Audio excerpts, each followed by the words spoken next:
بسم اللہ الرحمن الرحیم۔ حضور پاک صلی اللہ علیہ وسلم کا اخلاق دیکھیے، آپ کی محبت دیکھیے۔ ایک تو آپ صحابہ سے محبت کیا کرتے تھے، غیر مسلم سے بھی محبت کیا کرتے تھے آپ۔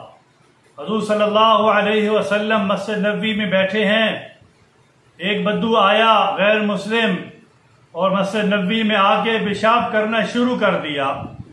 صحابہ دیکھ رہے ہیں، حضور پاک علیہ الصلوۃ والسلام بھی دیکھ رہے ہیں۔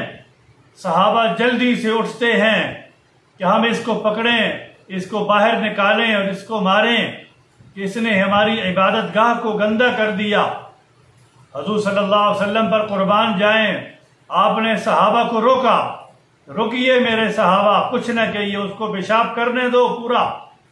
جب اس نے پورا پیشاب کر لیا اور وہ چلا گیا تو آپ نے فرمایا کہ اس کو پیشاب کے دوران نہیں روکنا، اگر اس کو پیشاب کے دوران روک دیتے تو اس کو کوئی بیماری لاحق ہو جاتی، بیماری ہو جاتی۔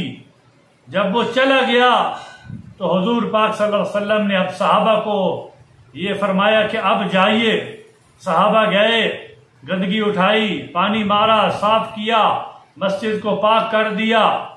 جب یہ ماجرا ہو گیا تو وہ بدو اپنا کوئی سامان بھول گیا تھا۔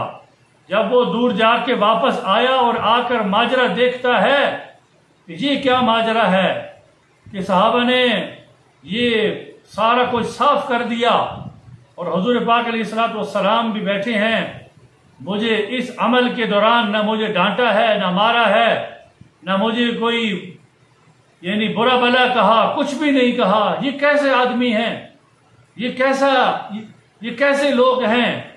جب اس اخلاق کو دیکھے اس نے، بدو نے، تو اس کا دل پلٹ گیا۔